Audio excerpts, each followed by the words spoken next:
Tolarian Community College and Notary, 3 free notarized documents with every enrollment. How may I help you? Professor, Hey, Wedge, how's it going? have you seen Warden of the First Tree? It's 1 green mana for a 1/1. You can use hybrid white and black mana to make a gigantic, like Figure of Destiny. People love that card. This can even be a 3/3 on turn 2, and it's a warrior. It's great for tribal decks. What do you think? Right, but does it have hexproof? No. Meh, dies to removal.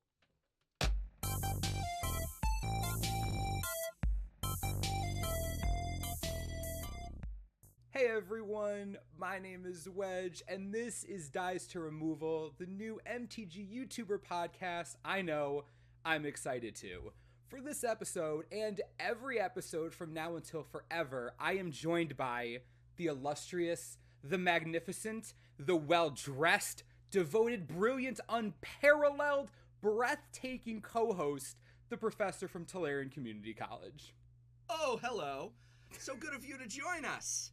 What we're hoping to do with Dies to Removal is, I don't really know because we haven't done it yet. So this will be an interesting journey for all of us. I think that the spirit of this podcast is in the title, Dies to Removal, which is the classic motto that everybody says to kind of dump cold water on a new and exciting card. And I think that we want to be that excitement, not the cold water. Not that we're not, this is about the positive. We're not here to rain. The point of this is not for us to poo-poo things, but rather to embrace the things that other people might be poo-pooing, I think. I hope. Would you agree? And I'm sorry for the poo-poo language there. No, I would totally agree. I didn't know where you were going with that. I didn't We want to be the cold water. This is already. Can we do a second take on this? I'm ready. Oh, my goodness. No, my first take was perfect. We're not redoing that. No. Okay, so here we go. Keep it going, baby. I'm ready. All right, well, okay, so the way, at least we see this podcast working, is it's going to be a conversation between us and you guys. Every week we'll pick a general topic and we'll talk a bunch about it, how we feel, what we think, stuff like that. It'll be pretty casual for the most part. So if you're looking for something that's really serious or stays on topic, that's no. I seriously doubt we'll be that shooting. I think we're going to be shooting for casual. Casual is the goal. If we really get our act together, we might be able to rise to casual. That's a nice mug you got there. It's nice. I like that. My throat gets dry. Yeah. It's beautiful mug. Okay, so today's episode obviously is about Fate Reforged. New set, small set expansion to Dragons of Tarkir, and generally, I'm pretty excited. I think that it is a much better secondary set to Cons than Born of the Gods was to Theros, and that makes me really happy. That is setting the bar very, very low. I think that Born of the Gods is going to be hard to beat in terms of underwhelming response from the community. You know, there's always this great division between, like, I guess, like casual player and competitive player, and those types of players usually want different things and react differently. But I think that everyone came together in sighing in exasperation at Born of the Gods. So that being said, I am excited about Fate Reforged, but I am always very skeptical about second sets. And this is our final second set. There will never be another second set unless this new standard format next year is such a disaster that Wizards, completely goes back on it, which I don't think is going to happen. Yeah, so this is it. This is our last second set. If it is a disaster, or if it is like Born of the Gods, then it's a great justification for changing the format, isn't it? And if it's a great success, then when they change the format, you're going to hear everyone saying, I don't know, I think they finally figured out how to do it with Fate Reforged. Maybe they shouldn't have changed it. I mean, they really hit it out of the park with Fate Reforged. You could go back even in just recent history, even before Born of the Gods, like, Gatecrash was okay. But then you have sets like Mirrodin Besieged, Dark Ascension. They just didn't have the impact that the first, or even most of the time the third sets had. If you look at Scars of Mirrodin was good at what it did. It was really underpowered because it's Zendikar block. That's a whole other story. Mirrodin Besieged was there, and then New Phyrexia was amazing, right? You could say the same thing about Innistrad, Dark Ascension, Avacyn Restored. At least to a certain extent, not as much as New Phyrexia, but I think even if Fate Reforged does really well, we're still looking at a situation where it's like, okay, that was the exception that makes the rule. That second sets are awkward. I always felt with, in particular, Innistrad and Ravnica that and I mean, everyone's probably a big fan of Innistrad and Return to Ravnica, the first set in that block, but I felt like they were setting up something amazing, was my feeling, as I went to pre-release, launch, drafted, played in Standard, and I felt like, oh man, we are on the cusp of something amazing when this next set hits with the remaining guilds, when this next set hits, and finally we can have the werewolf tribal that we're all dying for because we're not there yet. We can't get that werewolf tribal with Innistrad, but I see an inkling of it. And then, Dark Ascension comes, and it's just like the slide whistle, like, and it's like, what happened here? And Gatecrash did okay. Dragon's Maze was the disappointing one in that block, wasn't it? Yeah. And I heard someone blame that on Modern Masters a few days ago, said that people overlooked Dragon's Maze, and I must respectfully disagree. Dragon's Maze was the second set in spirit of Ravnica block, for sure. No, I agree completely. Yeah. And I so... Good, sorry. No, I was just going to say, and so hopefully with the two block structure that we're going to be having, it has that completion effect where it's like we're setting up something big, and now we fully realize it. I mean, even in Theros, everybody was waiting for enchantments to matter, and they never did. There were even cards printed, stuff like Back to Nature, which was meant in case Bestow was some huge overpowered shenanigan, and it was just like, the enchantments that matter. Whip of Erebos, Courser of Krufix, kind of went the opposite direction there. Yeah. But yeah, no, it'll be, the way I like to look at it is it's taking the meat of a story and a set and removing the filler, because I feel like a lot of times the middle set is just a lot of filler. Yeah. And it's sort of it's bridging the gap, but it's like a really short bridge. Like, you don't need it. So I think it'll be more fast paced, a lot of action, and I'm excited about it. We can only hope. Right? Right. Dreams. Yeah, anyway. I remain skeptical as always. Always skeptical. I'm worried about prices. I'm going to say it. Like, a lot of people were asking me. I was not planning to say this, but I'll say it now because this is where we seem to have gone immediately. Love it.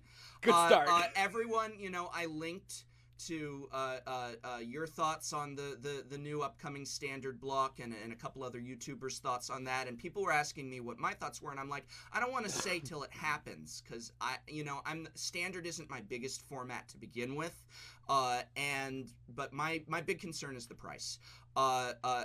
If you give me a Standard deck, I love Standard gameplay. It's not an issue of like I don't like how playing Standard feels or how the gameplay goes. I don't like what Standard costs now, and I fear that the new structure is going to cost more for getting cards. And now if you're a pro, if you're a shark trader, you know your business, you know when to trade, how to trade aggressively, it's not an issue or as much of an issue for you. But if you're just going to pick up the singles you need to build a deck or to try and trade for it, and every card you need to be even remotely Friday night competitive is $45, and then they're going to rotate faster or be, irrelevant sooner, that's my worry. It's not about the two-block structure, which I think is great. It's not about all the great advantages it can bring. It's that fear that I have is for price of cards. I'm just, that's my reservation. And that's the only one. That's the only thing. It's just what it's going to do to the cost of individual cards. I'm pretty sure, and this doesn't happen often, but I think everyone who's commented on it in the Magic YouTube community is worried about that one thing. Yeah. Just one thing. And that's the price hike that it's not that it's guaranteed that it'll happen. I don't want to sit here and be like prices will be $1 bazillion, but it seems like it's setting up to be that way just in general. So it's definitely a worry. What I hope is that the market will realize that the cards won't be as useful for as long. I hope. And they won't be as expensive, but that doesn't really happen conveniently, so we'll see. I'm not confident. We'll see. We will see. We will see. We will see. But right, so our last second set, Fate Reforged. We're going to talk spoilers because everybody wants to talk spoilers. The way we're going to do this is each of us get one card. Each of us get one card per format that we choose, and we don't know each other's cards. So if one of us takes the others, then we're kind of just we're either one out of luck or two we have to audible really quickly. So I guess we'll start with standard. I figure might as well, right? Yep. Do you want to start or would you like me to start? So what I'm debating, this is going to set everything up, and I'm really, worried that if I let you start, you're going to pick my card. And I'm debating whether or not for standard, since we're starting with standard, that my card is the one you picked. And I think I've got the best shot in standard of having a card that you didn't pick as your most excited, which means that then I get to go first for things like, for then I guess we'll transition to modern or commander, and that's where it's like there's only a few viable cards. So I'm gonna say go first, Wedge. I'm gonna say you go told first. me your strategy ahead of you revealed your plan to me. I don't think that your number one pick for what excites you for standard is my number one pick for what excites me for standard. And warning to our viewers going in, standard is not my number one favorite format, and my likes and interests in standard are not the big pro spiky competitive interests. So what excites me is probably going to have a lot of people going, oh, okay. You're gonna be like, really? What about this card? And I'm just like, no. That's not my style. This is totally off the. This is not what I think. I'm not saying what I think the best card for standard is. I'm saying what excites me for standard. All right, you go first, Wedge. You go first. All right. I gotta start standard off with Soulfire Grandmaster. All right. I am in love with this card. It's 2 mana for 2/2 lifelink. Instant and sorcery spells you control have lifelink, and you can pay 2 colorless and 2 hybrid blue and red mana. For the next time you cast an instant or sorcery spell from your hand this turn, you put it into your hand instead of in the graveyard as it resolves. This card is so funny. The first time I saw it, it screams Jeskai Temple or Jeskai Ascendancy. It doesn't really matter, to be completely honest. It's in the perfect slot to replace Seeker of the Way. You don't have to attack with it to get the value like you do with Seeker of the Way. It copies Stoke the Flames. In Jeskai Ascendancy, it copies Stoke the Flames. I feel like there isn't much more that I need to say besides now. The thing I thought is, I wonder if we can use this with Stoke the Flames. Do you think? That's. I mean, that'd be pretty sweet. That you're going a little like. Yeah, that's too far. That's maybe, but you could use it with Stoke the Flames. It's great synergy. That's a great idea. Great or synergy with Stoke the Flames. Yeah, right. Yeah.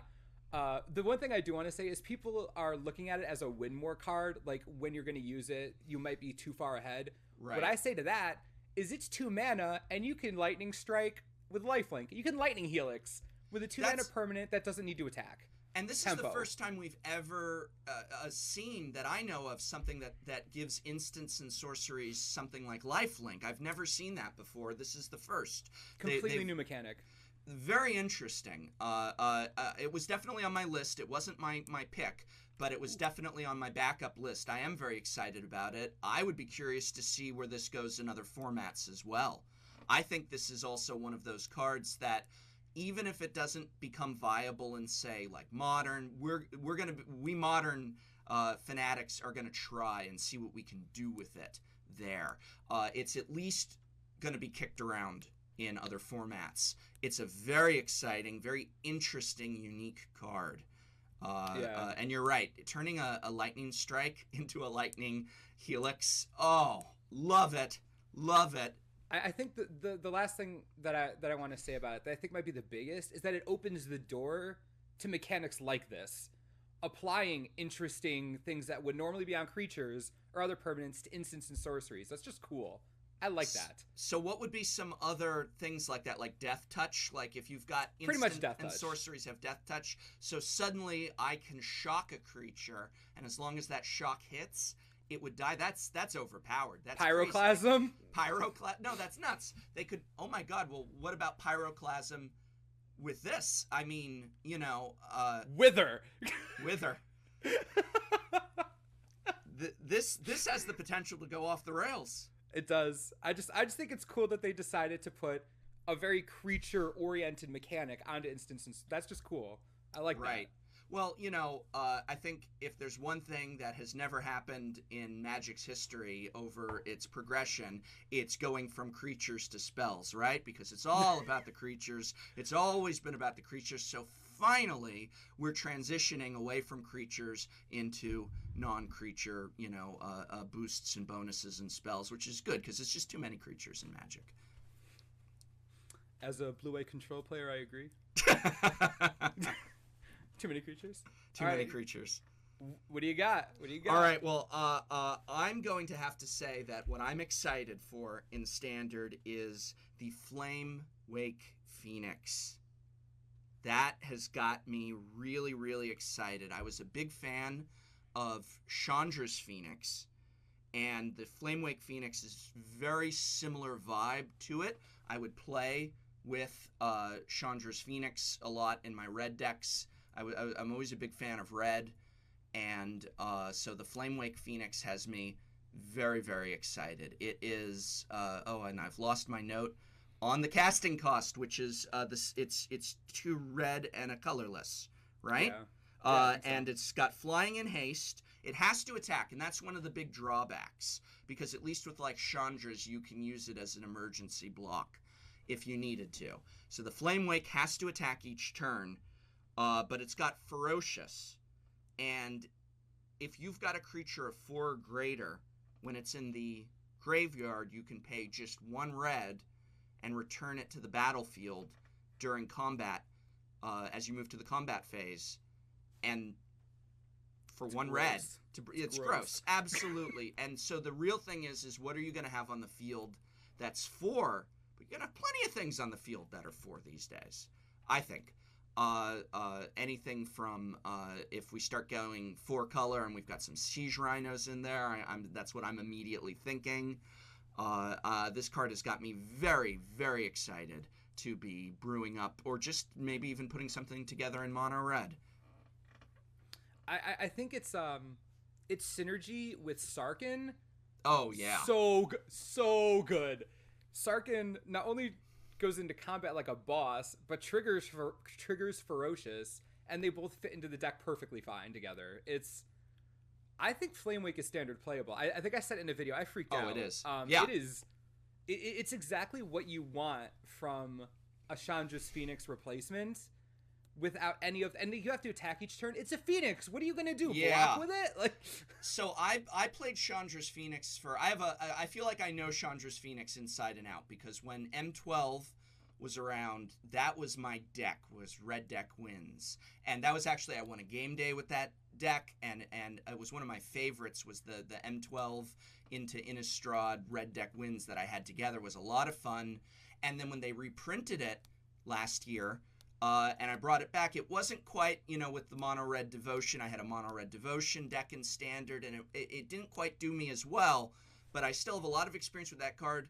I very rarely needed to hold it back to block, because if you're in Red Deck Wins and you need a blocker, you're losing. Yeah, the game's over. That's it. The point of Red Deck Wins is I am going to race you, and if I have to stop that race to go like this and block, I'm in trouble. I'm in big trouble in that game, and I would never recover. I could hold off, I could delay dying, but I would never recover from that. So I need to go. I need to go. No, it's definitely exactly what you want. And I think another thing that makes it, if it didn't have haste, I would be so upset. I think that's the other big thing that people might not be like. Everyone focused on the ferocious mechanic, which is great because that ability is awesome. But if it didn't have haste, it wouldn't be nearly as explosive as it is. The card is gross because of that. Yeah, absolutely. Good choice. All right, so what should we move on to Modern? You went with Standard. Let's your move turn. on. Modern is probably my favorite format that is played competitively right now. Modern is just where it's at for me. I have so much fun with Modern, and I would say that the one card that has me excited, I've got two really that have got me excited for Modern. I'm actually going to say the Monastery Mentor, I think, has a place in Modern, potentially. It reminds me, Monastery Mentor is 1 white and 2 colorless. It's a 2/2 with prowess, so whenever you cast a non-creature spell, it gets +1/+1 until end of turn. But also whenever you cast a non-creature spell, you put a 1/1 white monk creature token with prowess onto the battlefield. Gross. And so this reminds me of 2 cards off the bat. It reminds me a little bit of Young Pyromancer. In that Young Pyromancer is going to put the 1/1 tokens into play every time you cast a non-creature spell. But it also reminds me a lot of Monastery Swift Spear, which is actually taken a really good place in Modern. At the very least, it's a budget alternative to Goblin Guide. A lot of people argue that it's superior to Goblin Guide. Most people settle on the agreement that any deck where you're running Goblin Guide in, especially like a Burn or Red Deck Wins Modern deck, where you've got 4 Goblin Guides, you don't need to replace them. Just add 4 Monastery Swift Spears. They do great. I love Monastery Swift Spear in Modern, and the Monastery Mentor, gosh, I wish, I'm being greedy here. Tell me that this is greedy. I wish it was 1 colorless and 1 white. I wish it was that. Gross. That's gross. I shouldn't be asking for that. But I think, come on, the Young Pyromancer, I just it would be an infinitely better Young. It wouldn't even be close. Oh, so man. that's the one that has me excited for Modern, is Monastery Mentor. I don't know what it's gonna do. I don't know what decks this is gonna go into. If this is gonna go into some, Soul Sisters has been seeing a resurgence because of all the emphasis on burn. I don't know that it has a place in that deck. I don't know if a lot of burn decks are becoming Boros or even Jeskai or even 4 and 5 color burn variants right now, but that'll all stop when they ban Treasure Cruise. But for right now, which no one, that's gonna happen. You heard comment section, right? No, you heard it here last, ladies and gentlemen, because everyone has said it already. Treasure Cruise is getting shut down in Modern, but in the meantime, we're seeing a lot of red-white, a lot of red-white-blue variants, and maybe it won't work. Maybe it is just too expensive or too slow, but it's got me excited to play test with it in Modern. I mean, you pretty much said everything. The card comes with it so much value that if it sticks around, it's one of those, like, if you untap with it, you're probably in a really good spot.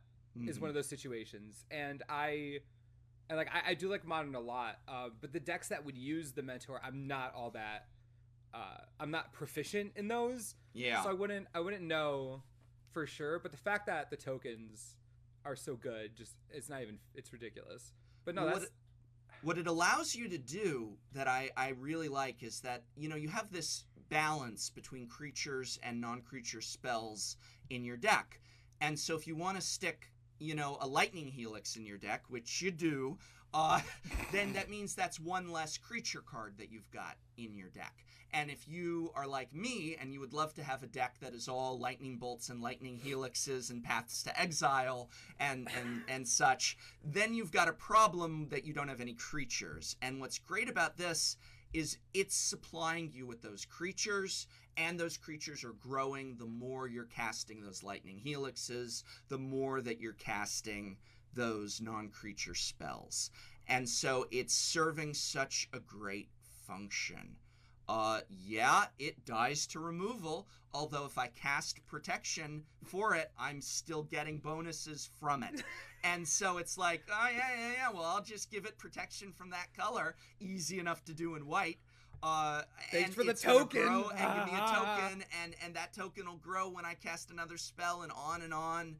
I think it's got a shot. I'm not saying it's a sure thing. I don't know that, and I'm very bad at knowing that. But I think it's got a shot, and I think people are going to be playtesting with it along with the Soulfire Grandmaster. Monastery Mentor, Soulfire Grandmaster, standard and modern playtesting will occur a lot. Oh, no, you're absolutely right. Yeah. All right, are you good? That's my pick. What do you think? What's your pick for modern? I didn't know where to put this card because I think it's good in every format imaginable. Yeah. My card is Reality Shift. Reality Shift? Oh, for no. modern. 1 colorless, 1 blue instant, exile target creature. Right. Its controller manifests the top card of their library. Now, here's a lesson for all of you that don't really get how the color pie works. Blue isn't supposed to do this. At least at 2 mana at instant speed. Love it. I danced for days, so I'm happy. I think Reality Shift has the potential to be a premier removal spell forever. Only because, like, obviously they get a 2/2, but it's been proven before that there are decks that don't care about that. Mm-hmm. Like, look at Splinter Twin. Twin. They couldn't care less if their opponent gets a free 2/2. Right. Couldn't care less. I think what makes Reality Shift so outrageously ridiculous is it exiles the creature. Yeah. 2 mana instant speed. I mean, it's not Path to Exile, but it's in blue. You're breaking the color rule. Yeah. Like, it's so much more flexible, and it allows for control decks that may have and we're gonna, when we talk later, I'm gonna talk about this again, but it makes it so that blue gets something that black was so good at, or white was so good at, that it can afford to rely less on those colors. And I think Reality Shift definitely has room for playtesting in formats where things like Tarmogoyf are really annoying. Really? Or even Tarmogoyf? It's not that powerful. It dies to removal. It dies to removal. I've never been really afraid of Tarmogoyf because it dies to removal. I don't see what the big deal is. I don't get it. I mean, if it had hexproof, maybe, but no. Very subtle. No. Very subtle. Yeah. Regenerate wouldn't help it, actually. No, I guess it went up for exile. There you go. Wow, OP. Now, you're a classic control blue player. I want to ask you a question in regards to this. I'm ready. Why would you prefer this over, say, Swan Song or Pongify? I would prefer it over Swan Song because I don't need a qualifier to cast it. It's not that I prefer it over Pongify, but it's in standard right now. Mm-hmm. That's like... But Pongify's in modern, and we're talking modern. That's right true. Now. Standards for the kids, man. Standards, something cute, little format for the kids, the rich kids. Pongify is in kids. for all the rich children that can afford standard and its sack of gold. But Pongify's in modern, and it's only 1 blue. But it doesn't exile. True. It doesn't exile. That's when it comes down to it. The difference between exiling and destroying is so great. That's why cards like Path to Exile and Swords to Plowshares are so... They're eternal. Because they remove creatures from the game. Getting around indestructibility and getting around saving effects. Like, yeah, Pongify says it can't be regenerated, but if something's indestructible anyway, it doesn't matter. And also, if... The less great part, but still great about it, is if you're manifesting the top of your opponent's deck, you could be messing with them in a way that they're not even ready for, especially if it's a spell-based strategy. Like, if you're against something like Affinity, I mean, you're probably not using that card anyway, but if you're against like Storm, or even one of the bigger decks like Splinter Twin, if you take a Splinter Twin off the top of their deck, that's funny. Yeah. That's funny. They're just... exiling is so much better than destroying every time. 2, manifest messes with them in a way that giving them a 3/3 beast doesn't.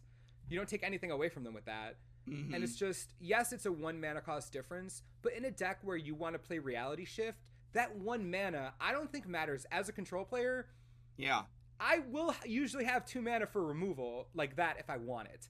Yeah. I'm not crying over the 2 mana. And I Yeah. will gladly pay 1 more mana for a card to exile then destroy almost every time. Yeah. Almost Now there every is time. one major advantage, and I respect you greatly, Wedge. Oh, but here we go. there is one major advantage to Pongify that you have overlooked, Uh-oh. and that is the fact that Pongify has a monkey on it. And that is, You're in right. my opinion, You're right. just that you can't compete with it. There is no monkey on the other card, and if there's no monkey, it's just not worth it on a flavor basis alone. I didn't even think of that. Right. I'm But gonna need a new card. yeah, you're gonna need a new monkey is card. crap. In fact, I think Fate Reforged is gonna fail miserably because of the lack of Because monkeys there's no monkeys. in it. At least we had the Hooting Hooted Mandrills. Mandrills. You know, and how is my monkey commander deck supposed to do anything with these cards? It's With all those ape legends. yeah, I mean seriously. But no, the most common reason in Modern that people splash white is to get those exile effects, and it doesn't always work. You know, they've tried name the deck, and there is some white splash variant just to get access to Path. Absolutely. Or other exile effects, and that's the only reason. That's the only reason that white splash is in there most of the time. And to put this in blue, I couldn't agree more. It's fabulous. I'm super excited for that. I always color love pie. just pushing that color pie a little bit. That's Oh, why me too. Planar Chaos was so much fun. And I always look through those cards again, and it's like, oh, wow, I can counter something in black and white, you know, with those old Planar Chaos cards. That's awesome. Manatide. Manatide. I've got the full art ones, baby. Love that You know? card. Oh, gorgeous, gorgeous. I will make Dash Hopes work. I will make it work. All right, yeah, no, that's my spiel on Reality Shift and why it's absolutely amazing. So, Absolutely, absolutely. do you want me to start the next one? Yeah, why don't you start the next one Limited? with Legacy?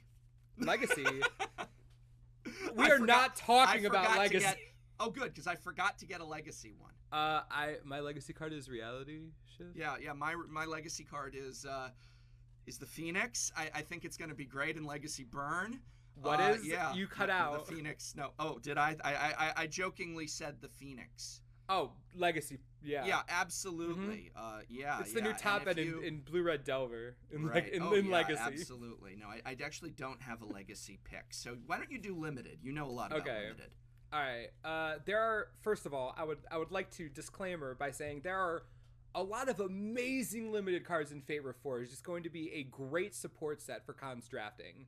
Just I could do a whole episode on just that. But the one card I'll pick, just because it's my style, is Light Form, which was one of the first cards spoiled. It's 1 colorless, 2 white for an enchantment.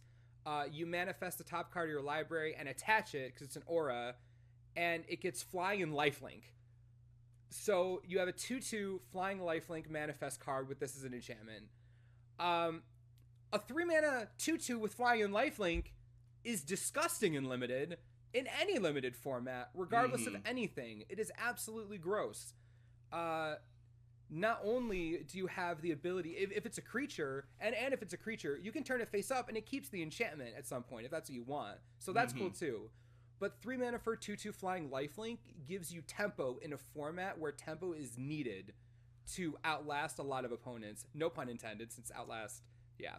But I think Lifeform is absolutely outrageously amazing. And on that note, it's like sister card Cloudform, which is the blue one, is 1 colorless 2 blue for the enchantment that gives flying and hexproof.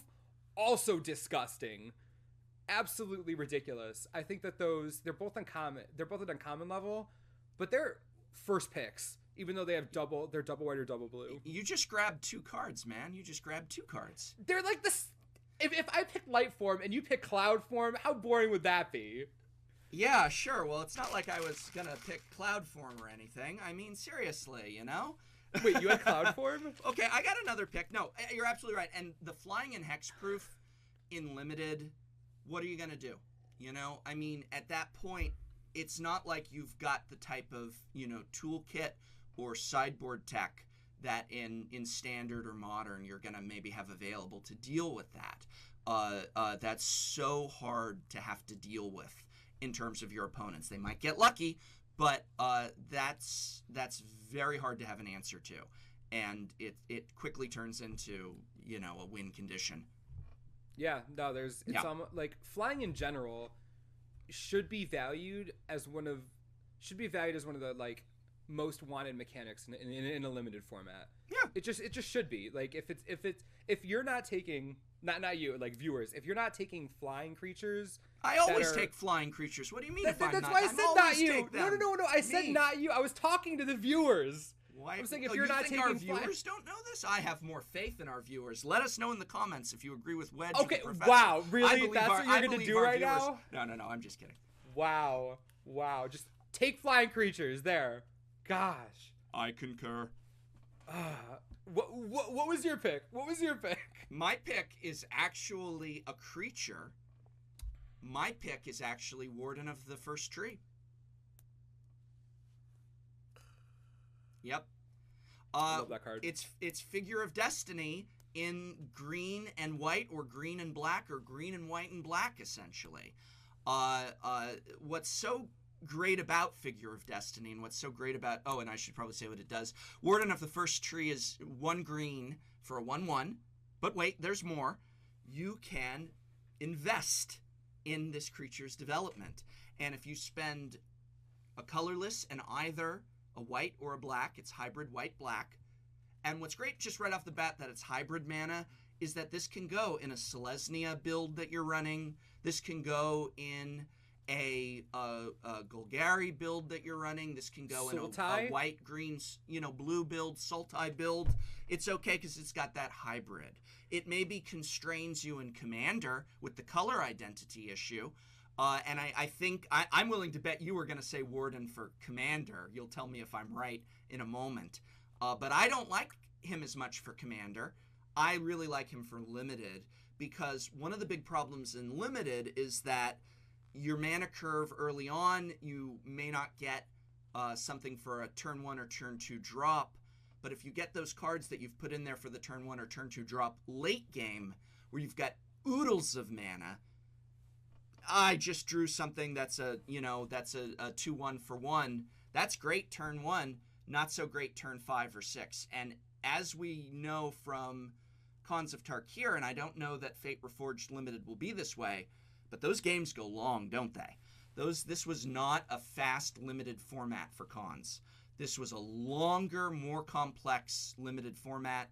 I loved that about it. I hope that continues in Fate Reforged and that it is not sped up. And Warden of the First Tree, to start investing in it and to be able to turn it into a 3/3 for, let's say it's turn 3 and you've got 3 mana. Well, you spend 1 green to bring him in, and then you spend 1 colorless in either a white or a black, and it's turn 3 and you dropped a 3/3. That's fine. And then next turn, if you've got another land drop, you're giving it trample and lifelink with that investment. Now, you've put a lot of mana into it at that point, but that flexibility, that ability to make it progress as the game progresses. So a long game is going on, and this is getting more powerful and gaining more abilities. Done. It's first pick. It's any pick. I will pick that to hate draft. I don't want anyone having this. This is called, if I am not in green, white, or black, and I will never be in green, white, or black, and an absolute bomb in my color comes to me some way, somehow, but also some way, somehow, I guess one of our other players has had a stroke and passed me Warden of the First Tree. But so 2 bombs come to me from my very good friend. He took the Foil Warden, obviously. He took the Foil Warden, and that's what caused the stroke, because, he opened a pack with a Warden and a Foil Warden. Had to drop immediately. Just right, went running for the door. We tackled him and such. I would probably pick the Warden because I don't want to see my opponent drop that. No, Warden was on my short list when I was making top bombs for limited.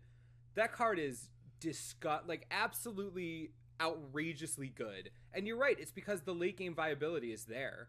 Like, you're talking about a cheap creature that makes itself relevant all game. Yeah. And it requires dealing with. Like, you can if your opponent plays continue to put those counters on him, that last ability. And a lot of people are overlooking that because with the Figure of Destiny, it progresses to the end and then it's done. And everybody's been making that comparison. And I've seen, plenty of people have pointed this out already, but a lot of people are missing that its final ability for 3 hybrid white-black and 3 colorless, putting 5+1/+1 counters on it. You can do that next turn. You can do that next turn. You can do that next turn. You can do that twice in one turn if you have mana flooding. It's just, I got mana flooded and then I got my Warden out. Okay, no problem. Thank you for the flood. It just makes itself, it's just so strong alone, which is why it's great. You can put in anything and it's just, it does its job. Fantastic card. It's a good choice. Dang. Nice. That brings us to Commander, which is Commander, okay. All on you, man. Please don't pick my card. For the record, my card wasn't Warden for Commander.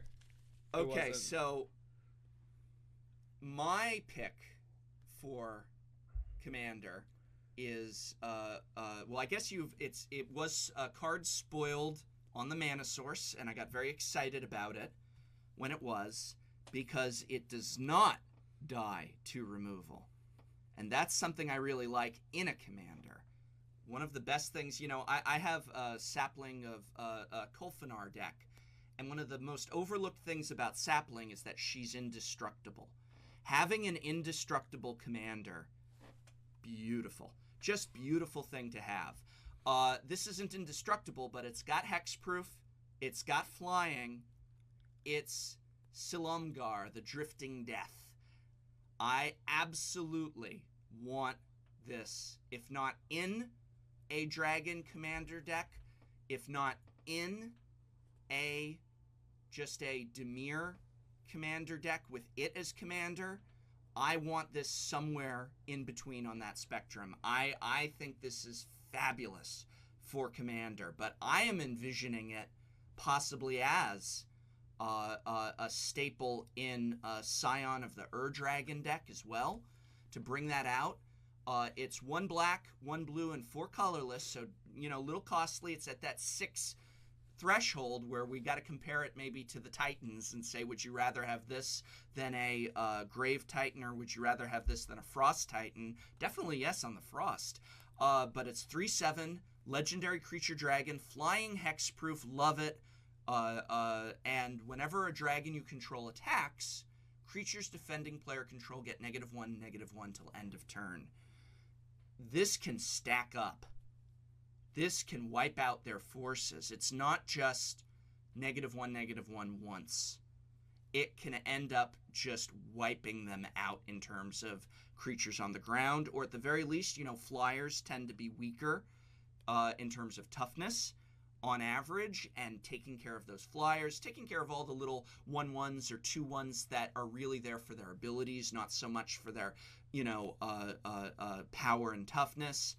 I love this card, and what I love about it more than anything is the fact it does not mill. I love that our dragon in black and blue, and it's just like, everyone's sitting back, yeah, I'm sure the black-blue dragon's gonna mill. Woo! It doesn't even mill a little. It doesn't mill at all. Hallelujah. We got something in black and blue that doesn't mill.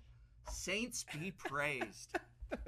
I knew you were going to mention that. Everybody, that's the first thing I thought when I saw that he was spoiled. It was a foreign language, so I didn't know what it was, but I'm like, just 80% this thing mills. Right. 80%. Oh, God. 3/7. Your opponent mills a card for each dragon you control. When I saw 3/7, I'm like, well, they're pushing it into Feedax territory, clearly. Right. The fact that it has hexproof is just... Dragon with hexproof, man. Legendary dragon with hexproof. Can you imagine if this was an enchantment god and it said anytime an enchantment attacks your opponent's creatures get -1/-1, or we're already going into Doomwake Giant territory where anytime an enchantment comes in, it gets -1/-1. I mean, Doomwake is actually a thing in Standard right now, and that card was a laughing stock. It's true. When it came out, Doomwake Giant was like bulk rare status. No one. Yeah. Well, it's one of those. Like, people thought Eidolon of Blossoms was good, but no one made the connection to put everything together and make that enchantment deck. And then once it clicked, it blew up. And the Doomwake Giant trigger, it was because, you know, a lot of the decks are really fast, and there are a lot of 2 and 3 toughness creatures. But Silumgar is, like, in a dragon deck, that ability's really good. It's a really good ability. Like, it's very strong. And again, if he didn't have hexproof, I'd be like half as excited. Yeah. But I'm halfway there because he doesn't mill. And I'm the other halfway there because he's a flying legendary dragon with hexproof. Yeah. So good. So good. Big fan. What do you like for Commander? I'm so glad you didn't take my card. It's not a high profile card or anything. All right. But my card is Supplant Form. It's 4 colorless, 2 blue for an instant. Return target creature to its owner's hand. You put a token onto the battlefield that's a copy of that creature. Love it. This is just disrespect on a card. It's just so disrespectful. Like, your opponent plays their commander. Hand! Like, right. Return it to their hand. You get it, and then they get to stare at how you embarrass them. Right. It is... I love cards like that. I love cards that basically spit in your opponent's face for you. It's just like, you play that giant creature. All the enter the battlefield effects off of that too, which is everything. Just glorious. I can't count the amount of commanders who rely on enter the battlefield triggers, or who utilize them in such a ridiculous manner. And if the old legend rule was still around, that would be just beyond hilarious. But even without that, it's a lot of value. It's commander, 6 mana at instant speed. It's worth it. Like, there's gonna be someone in your 4-player game with a commander that you'll want for 6 mana. There will be. And it is mono blue, so it can go in a lot of different strategies. And I can't see a situation where in a 4-player game you'll never use it. Because even if you don't take a commander, there are giant bombs everywhere. I just love cards like that. And so many of them serve a function of, like, I mean, whether it's a commander or just a giant bomb that essentially locks down the board, wipes out the board. I mean, how many times do you end up where they've just cleaned the board and out of all 4 players, they've got 1 creature in play.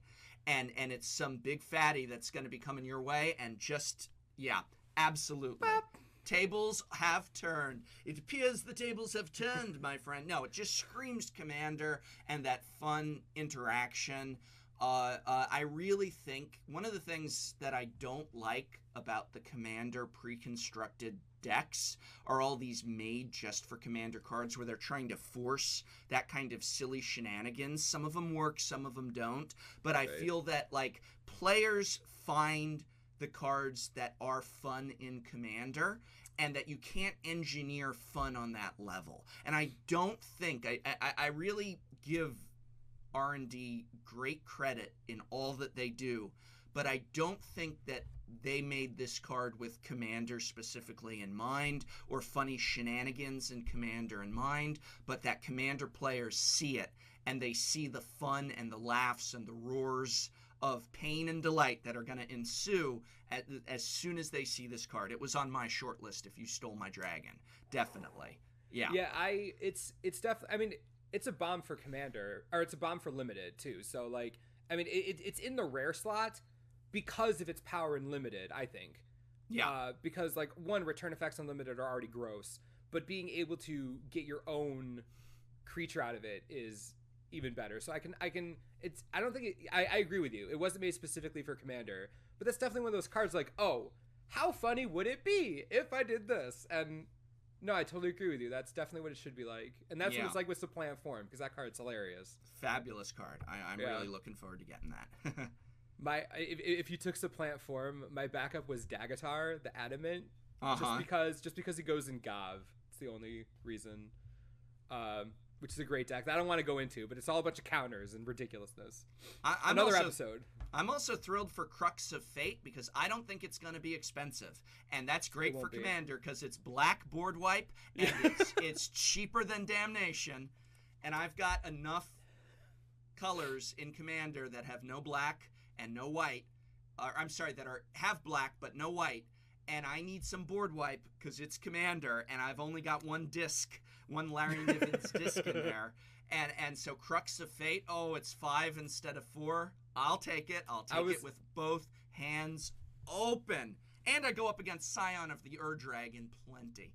Yeah, it is. No, Crux of Fate is because it was spoiled so early. Yeah, I forget because it was one of the But that card, when it was released, it was really funny. The reactions I got from people were so mixed. Either they were really happy that it was a 5-mana black board wipe, but they were like, no damnation! Blah, blah, blah, blah. Like, and it was before the Modern Masters 2015 announcement. So it was like, we're never getting Damnation again. They were like, this is Wizards giving up on reprinting Damnation. And then they announced Modern Masters 2015. And I mean, if they put new new art on Damnation, I will riot. I will riot. I'm done. Let's go to we'll go to Seattle. Let's go to Renton together. We'll pick it. I'll pick it. The only exception I will give, I'm going to give them one chance with new art, is that they will have to reprint in Modern Masters 2 Wrath of God, and it will have to be a inverse of the new art as well, and I'll accept that. Because, as I'm sure everyone knows, Damnation is Wrath of God in black, but the art that they did on Damnation is a mirror of the art that they did for the updated Wrath of God art, both by Kev Walker. I hope I didn't get that wrong, otherwise I lose one art nerd magic point. And I love it that someone made a playmat. It got posted to Reddit once where they made it half and half. Love it. I wish they would sell that where half of it is the Wrath of God in white, half of it is the Damnation in black. So I will accept new art on Damnation only if I get new art on a Wrath of God that mirrors it. But they'll probably just throw something together with a Planeswalker on it.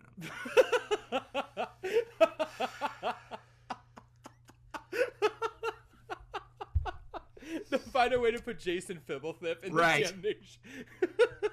Just what I need is another card with Planeswalker art on it.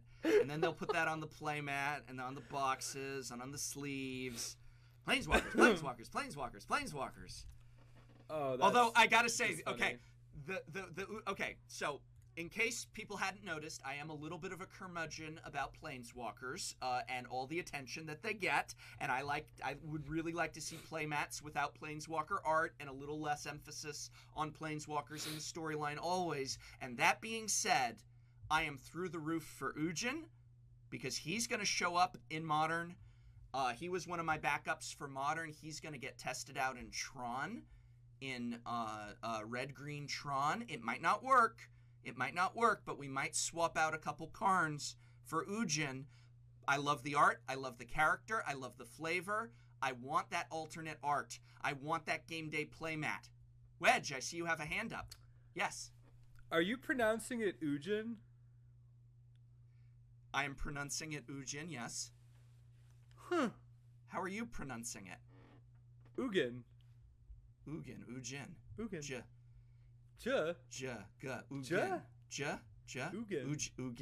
Hard G. Ugin. Hard G. Are you a GIF man I've never or a heard GIF it man? pronounced. Are you a GIF man or a GIF man? I don't want to talk about it right now. Yeah, let's not start. We're not starting that. We want to start that war. That is a horrible idea. If we have differing opinions. So I feel very glad. I always said Garrick. And everyone always corrected me. And I say Garrick. They clarified that it is Garrick, not Garuk. And everyone corrected me. And in one of my early videos, I was like, well, everybody under the sun has told me it's Garuk. Everybody with reputation has told me it's Garuk that I know. So I said Garuk. And then like the next day, they clarified that and said, hey, it's Garrick. And I'm like, I've been saying it, Garrick. I've been saying it, Garrick. I mean, to be fair, I don't know if it's Ugin or Ujin 100%. I've just only ever heard Ugin. Well, it's hard. At least it's not Theros level hard. Oh. So, boy, I did a video where I was naming off a lot of Theros cards, and people were jumping down my throat about pronunciation. And I said, it's Theros. There's no such thing as proper pronunciation in Theros. My gosh. I remember doing spoilers for Theros, and at the PAX announcement over the summer, the first card they released was Pelucranos, and no one had any... I know how to say it now because they finally released an official, like, how to say it. But before that, like, Pelucranos, right? Like, no one had any idea how to say that name. And that was just... Little did I know that was the beginning of the end, because there was Losum Catoplepus. Like, there's just... There's so many cards in Theros just don't even care about. They just don't even care. It's just, Theros was awful for pronunciation. Do you know how I pronounce that card? I call it the Polkanose. I say it's the Polkanose. That seems better than its actual name. I cast the Polkanose. Yeah. The Polkanose. Tromocratus. Right. Please, get out of here. Yeah. Done. All right. All right. So before we leave cards that we're excited about and start talking mechanics, I have a trivia question for you. My wife is through the roof excited about a card in Fate Reforged. My wife is a major standard player. She refuses modern. She doesn't like the gameplay in modern. She plays a little commander. She likes sealed plenty, but she's really a standard lady. And she is going nuts over this card in Fate Reforged. And I'll give you a hint. She's calling it a strictly better reprint of something from Innistrad block. She's calling it and it was from a competitive deck. At least her build of it. She gets a little creative with some of her builds. She did very well. It was a deck that she loved in Innistrad. She took first place at Game Day with it. She took first place a lot with it at the FNMs. And it's a functional reprint of a card from that. She's through the roof. Do you see the functional reprint in Fate Reforged from Innistrad block? Are you asking me? Yeah. What do you get? Can you guess it? I'm like looking at the functional reprint from Innistrad, but better. But she says it's better. It's the same mana cost. It's in a different color, but it's the same mana cost. Does a better version of the thing. Man, give me like a few seconds. This is hard. The vague is so real. It was in the Aristocrats decks. She played Aristocrats. Oh. She loved Aristocrats. Oh. It's not an Aristocrat. If they did a functional reprint of Falconwrath Aristocrat, oh, that'd be gross. My wife would quit her job and join the Pro Tour again. Disgusting. So she loved Aristocrats, but it was in Aristocrats. At least some builds of it. It was in her. I don't know if the pros were using it in their builds, but she put it in her build, and played it through to the end. In the Aristocrat, it's the Hellrider reprint. Brutal Horde Chief. Right, Brutal Horde Chief. It's a Hellrider. Yeah. Only it's now. We argued, and this is definitely a question. If anyone is still listening, is anyone out there? If anyone is still listening at this point, do you consider Brutal Horde Chief to be better than Hellrider? Because she says and she was a fanatic of Hellrider. That really, for her, made that Aristocrats deck. She would throw in it was put the peasants into play, and they have haste, and she loved that Hellrider. Horde Chief is a black and 3 colorless for a 3/3, so we're in black, but Aristocrats was black and red. And it's an Orc Warrior creature, and whenever a creature you control attacks, defending player loses a life, and you gain a life, so that's getting better. And for 3, and a hybrid red-white, and another hybrid red-white, so 5, 2 of which are hybrid red-white, creatures your opponents control block this turn if able, but that's not all, and you choose how they block. So you can be like, oh, you got 20 creatures there? They all block my goblin. All of them. In other words, none of them block. Or they block the death touch, or you're this, or whatever. She's through the roof over this thing. Do you like it? What do you think? I do. I like it a lot. One, at the most general I can get, it's 4 mana for a 3/3 with an upside ability that's very easy to trigger. And it's when a creature you control attacks, so we're talking about a lot of tempo. It's a warrior, so warrior decks. And it's in the right clan. I mean, I could see where she's coming from. As far as tournament playability, this is a different standard than when Hell Rider was in standard. So we're talking about a world where Delver doesn't exist. Right. That alone means that, I mean, we're talking like, this is the format of Siege Rhino, right? This is the format of mid-range strategies. I can see the argument, but it's really hard right now for me to say if it's actually better or worse than Hell Rider, just because I have no idea. If the meta stays exactly the same, right? Brutal Horde Chief is going to be the top end of a Mardu aggro strategy, right? We're looking like a token deck or a warrior aggro deck. And those are doing okay, but we're starting to see mid-range and now control decks are picking up on the way the format's going. And Brutal Horde Chief, I don't think that it has, unless the meta changes like a little bit, I'm not sure it's impactful enough to change an entire meta to make Mardu tokens or Mardu aggro good enough. Mardu aggro, I teach English. Mardu aggro, Mardu mid-range, Mardu anything, at Mardu tokens. If you're at 4 mana and you're in Mardu, I'd rather have a Butcher of the Horde any day. And especially if I've got a token to sack to him, I'd rather have the Butcher. Yeah. I think a problem, and like this is so funny because the podcast is called Dice to Removal. Dice to Removal, and you're gonna say it. He's gonna say it. Yeah. He's 3 toughness. He has 3 toughness. That's bolt bait. We used to call that bolt bait.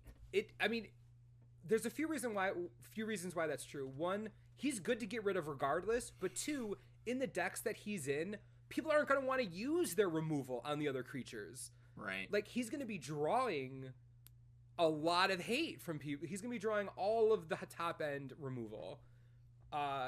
And post sideboard, he might actually be better. Because people are going to change things around and do less single target removal and more board removal. So he like survives Drown in Sorrow, stuff like that. But right. I don't think the meta is at a place where he's going to bring Mardu over the top. Yeah. That's where I am. Again, Hell Rider was different. It was a different format. Completely different. Completely unlike this one. She's living in the past. That's the thing. She's living in the past. And I know a lot of people are, because it was Innistrad block. It was great. Beautiful. It was wonderful. Glorious. It's hard to argue with that. You know, like if they said to hell with it, Modern Masters 2 is just Innistrad reprinted. Oh my God. People would not complain. There's a lot of value. People would not complain. If they said, you know what we're going to do? We're just going to reprint Innistrad for the summer for you to draft. Not one complaint. I would, everyone would be no like, one would complain. Yeah. Hell yeah. Yes. They could say, and it's gold bordered. You don't get to keep them. You just get to draft them. Great. No problem. That was fun draft. That was fun limited. That was fun sealed. It was fun. Fun standard. Yeah. I've said it before. Innistrad, like I've been playing a really long time, and Innistrad is, in my opinion, top 3 best limited formats of all time ever. Not close. Yeah. We're talking about a near flawless balance between many different archetypes with great interactions, and just I can't say enough. I cannot say enough. You're talking just drafting Innistrad, never just mind Innistrad. Dark Ascension, 3 Innistrad. Avacyn Restored. 3 Innistrad, that's where it's at. That's the same for sealed. Yeah, that's where it's at. All Innistrad. It is phenomenal, absolutely amazing. So I can see where I can see where she's coming from, like emotionally. Yeah, and that's in it's a an vacuum emotional standpoint. Yeah. In a vacuum, Brutal Horde Chief does really well, and in many situations it would be an upgrade to Hell Rider, but we don't get to look at it in a vacuum. So it's if this was printed back in Innistrad, we might have had a completely different conversation. Right. But right. for this, I don't know. I'm not saying it's going to be useless, but things would have to change a lot. Right. A lot. And that's the other thing that, I don't want to start ragging on Standard because I've said that it's not one of my favorite formats, but one of the other reasons why, besides price, is just that things rotate out. And you get decks that you're emotionally attached to. You get a deck that you love in Standard that is your deck. And so many players approach building a deck for a constructed format as an expression of themselves, right? It's like, you're like, I play control. I like blue, white. I like those control colors. That's you, Wedge, the player. And I'm like, I like, red, or I like merfolk. And it's this expression of yourself, and you get a deck like that, and then in a couple months it rotates out, or in a year it rotates out, and it's not viable in other formats. She can't play that Aristocrats deck in Modern.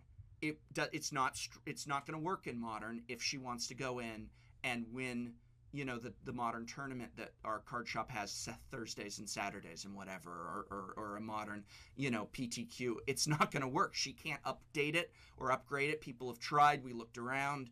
It's not working. It's not there. And it's not that same feel. And so she lost, she refused to disassemble it.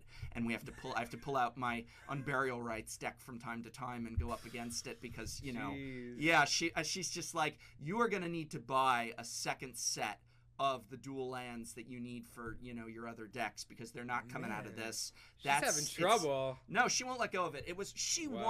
She won game day with it, and there were some big crowd, really competitive players there. She took out a really good player, for first with it.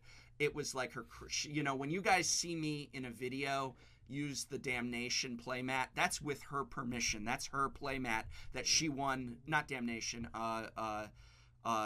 Merciless Eviction. That was the game day playmat. That's hers. Mine was the Dark Ascension with the what's her name on it, but that's hers, the good one, Merciless Eviction. She's proud of that. She won. She went in there. She did some damage.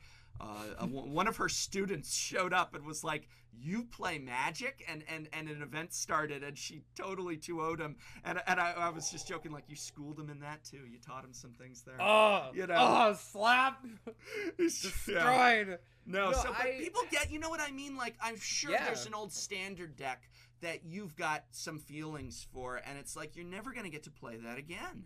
Yeah, back in early 2000. I'm still not over it. Early 2000s, Odyssey block had just come out. It was Odyssey Torment Judgment, and a tournament mechanic called Madness was when you discarded a card, you could pay a really cheap mana cost and play it instead of discarding it. And the two biggest cards from that are Circular Logic, which is a counter with Madness, and Basking Rootwalla, which is 1 green mana, but if you discard it, it's free. Yeah. It's just 1/1 for 2 mana. You can make it a 3/3, and I played Madness until the day I couldn't, and I've never really gotten over it. Like, I miss Madness as a mechanic, and when Theros spoilers began, and they were like, "We're bringing back a new mechanic that people really wanted," I'm like, "Please be Madness." Like, I was just praying that it would be Madness, but no, I get it. People get attached to decks they like, and that makes sense. It's an expression of who you are. It's too bad. It's an unfortunate thing, because the gameplay in Standard's great. Like, just 2 Standard decks, it's so rarely bad. I mean, you get people complaining. I'm sure you get people complaining about Sphinx's Revelation, Supreme Verdict at the end there, pack rat. I don't know. I don't mind that stuff. I don't personally. I don't mind it. I'm still having fun. I still had fun. And I don't play. I never played that deck, even though I had my playset of Sphinxes. I never put it together in Standard, and I had no I lost to it plenty, but I had no problem because I was still having fun, and when I beat it, it felt great because I could, and when I managed to bring it out there and beat it just the same, that was a good feeling. There's only a few decks in a few formats over the years that I have genuinely felt are not fun to play against and shouldn't be there, and they're few and far between. Eggs. Excuse me, I'm so sorry to cough during the podcast. Eggs. But I don't. You all right? Oh yeah, sorry, okay? sorry, just a little. Yeah, just a little eggs. I had eggs for.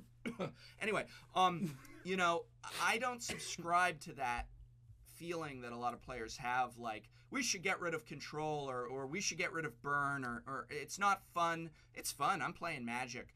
If I'm playing Magic and I'm losing and I'm doing it right, then I'm having fun. If I'm not having fun, it's not my opponent's fault, in my opinion. It's mine. Unless my opponent's behaving inappropriately in terms of attitude, which is very rare when you're at a cool shop and a cool crowd. But I don't blame their style of deck, with rare exception. Eggs. Sorry, Eggs fans. That's not fun. Getting more subtle by the second. Yeah, no, I can't do it, right. But that's my opinion, I don't play control too often, but I don't care losing to control.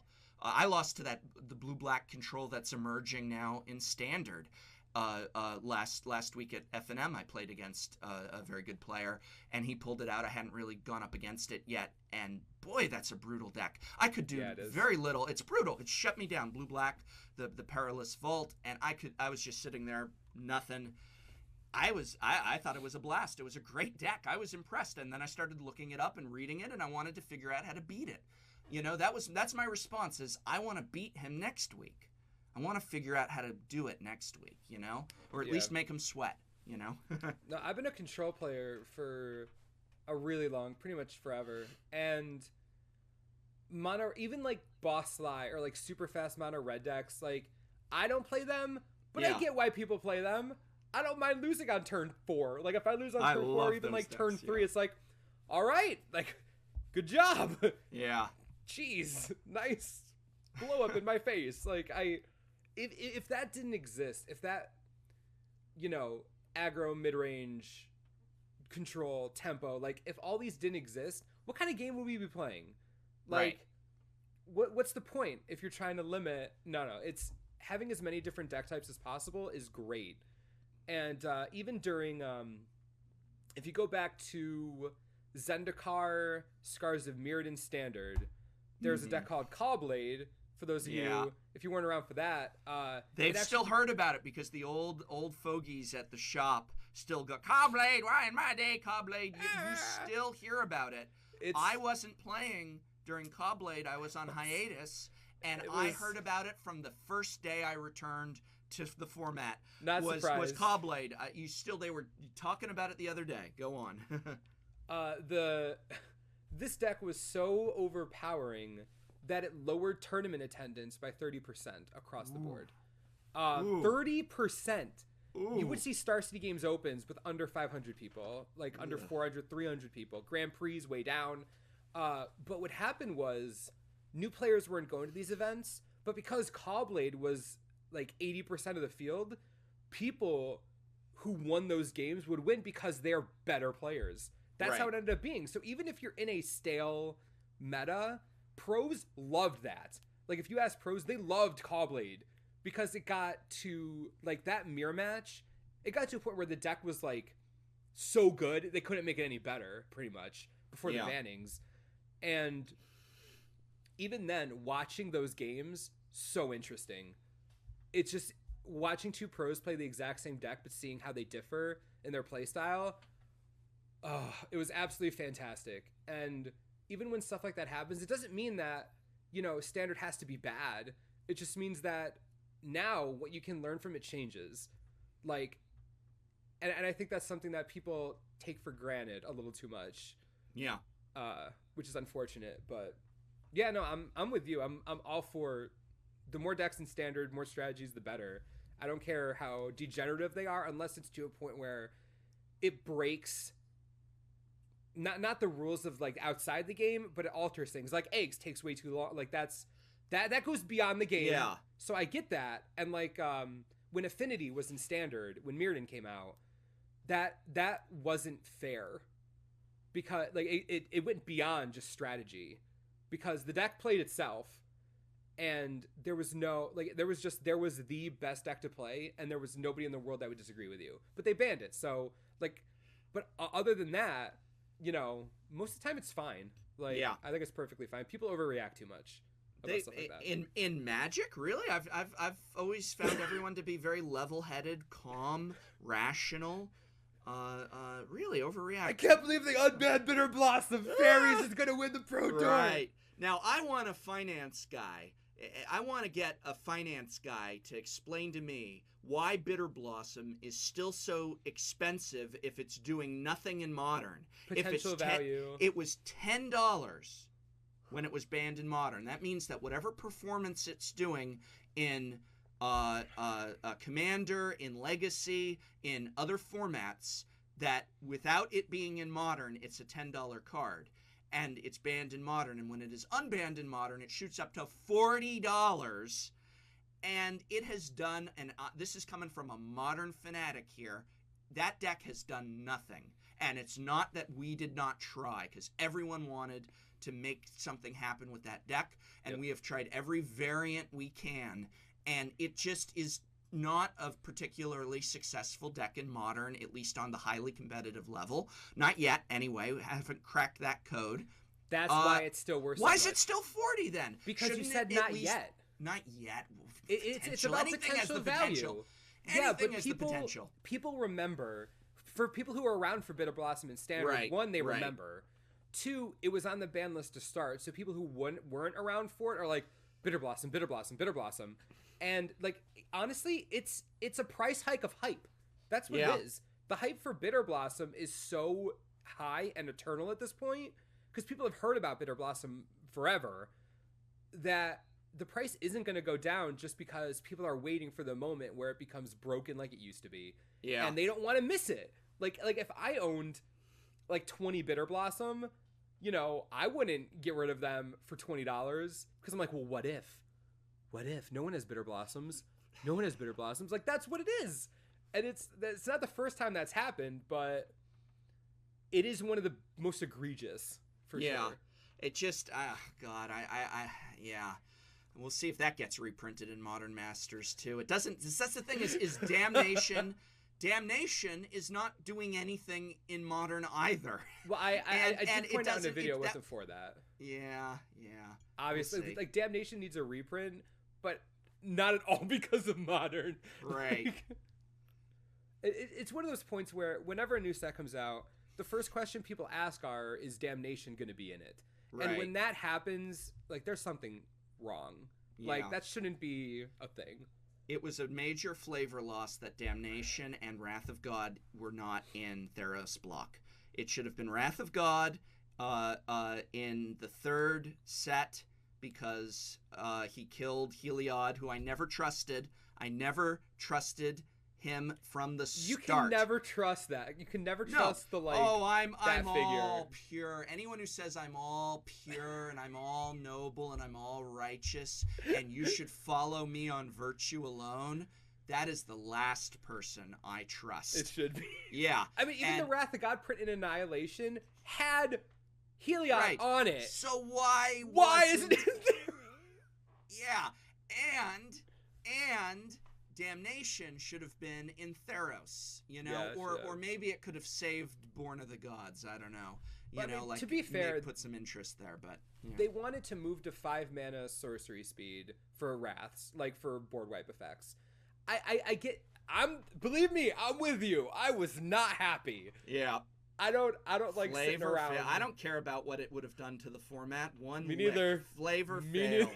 Flavor fail. It really was. What about mechanics, though, in Fate Reforged? We've gone off on a tangent. It's a beautiful one, but I want to ask you, what mechanics matter to you and why? Or are there any mechanics that you don't like? It's okay to you know, or that they didn't quite make it to what they should be. What do you think about the mechanics in Fate Reforged? I've thought about this a or lot. the block, or the block, whatever. Talk mechanics. What do you like?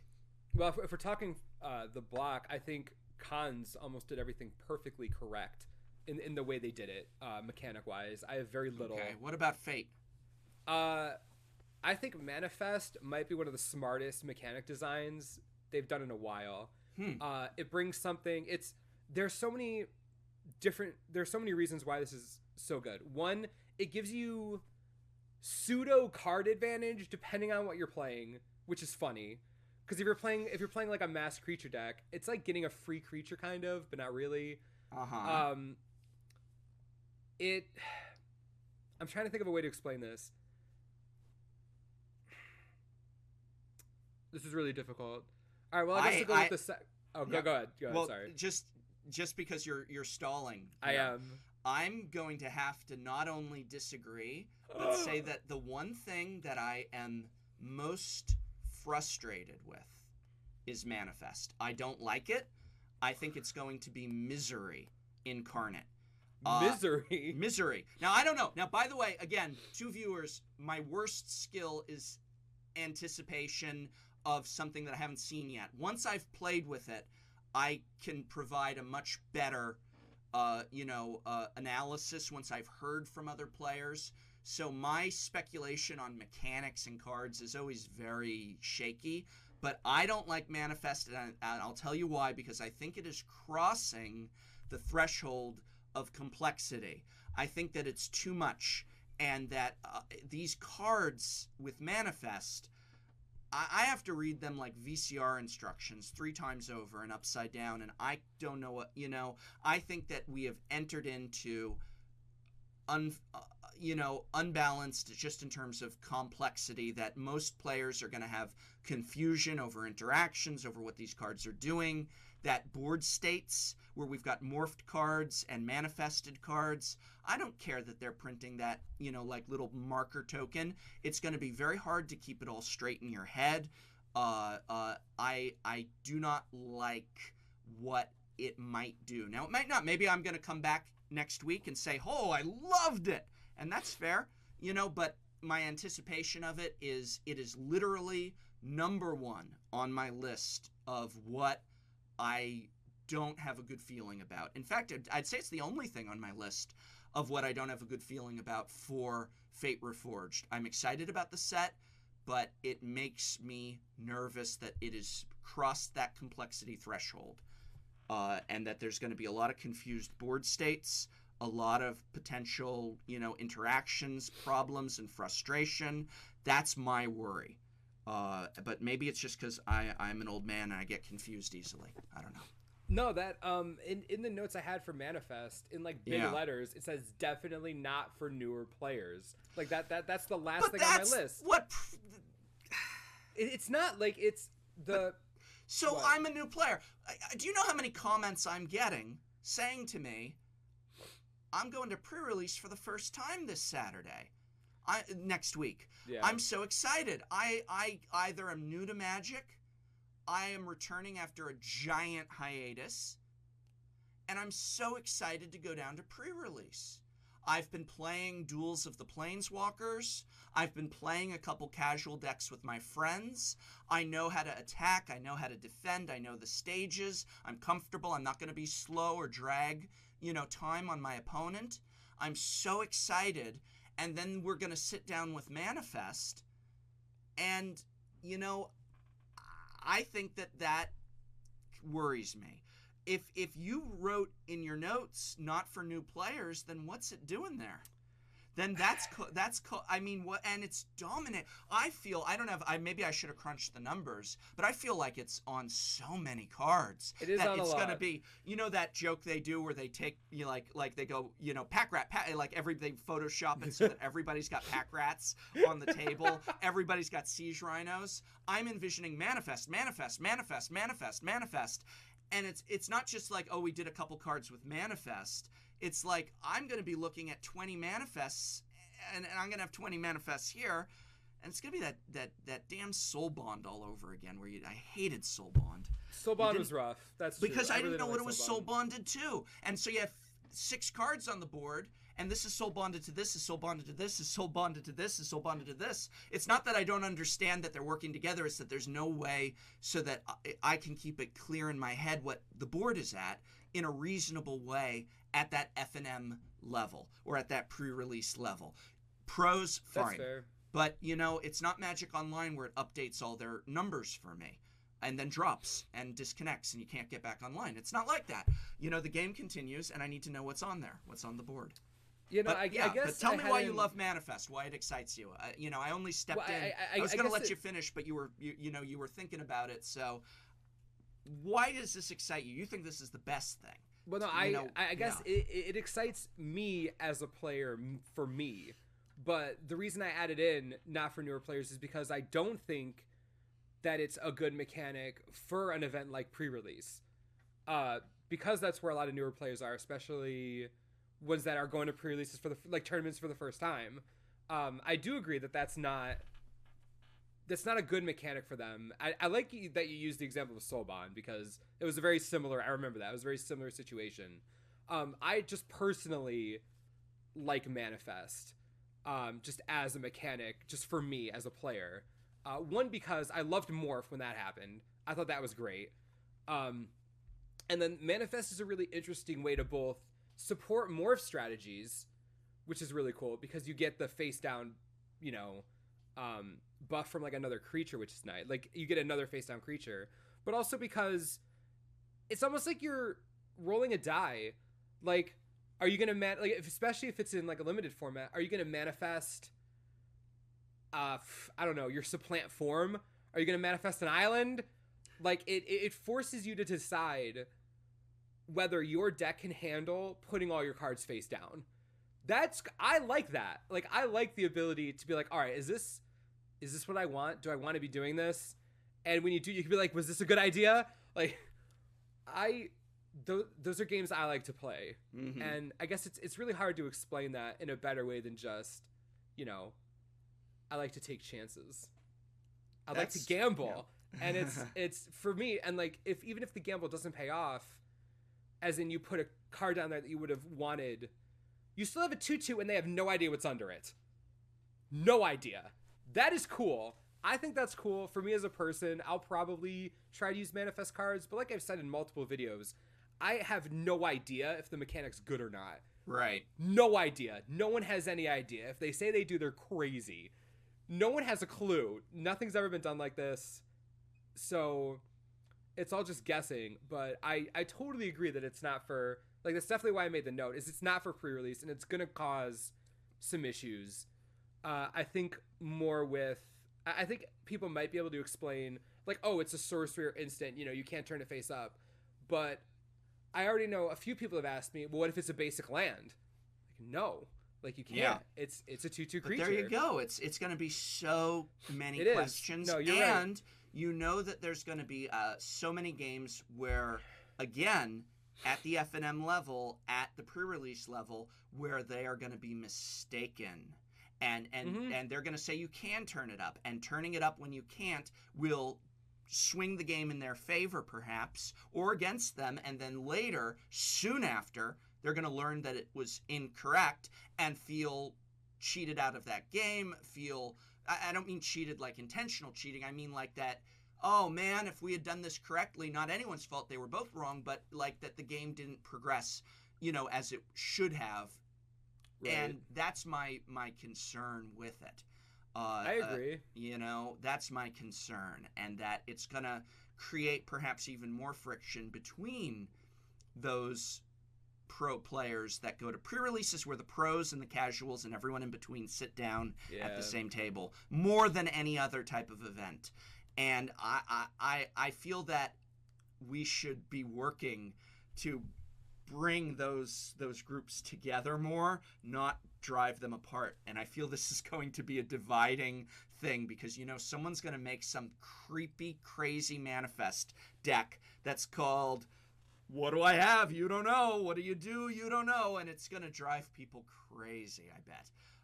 I don't know. Yeah. Well, all right. No, I totally agree. I want to make it clear, from a content creation standpoint, and a community standpoint, Manifest is great for the Pro Tour, great for the Grand Prix, terrible for pre-release, right? Terrible for casual tournaments at all. But for me as a person, pumped to watch it. Awesome. Like, so pumped to watch it. And I think that was why I started with Manifest being cool, because I want to see it. I want to see it, because like I think it'll look awesome. But to play, I couldn't agree with you more. I hope I'm wrong.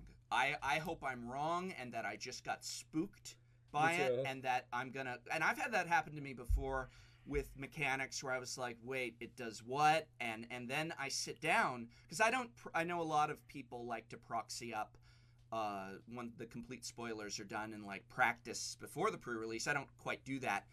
And so I experienced the cards in play for the first time at pre-release, and that teaches me the set, man. Because I also do, my local game shop does 6 pre-releases in a row, and I usually try and hit 4 of them and just sleep for the midnight ones.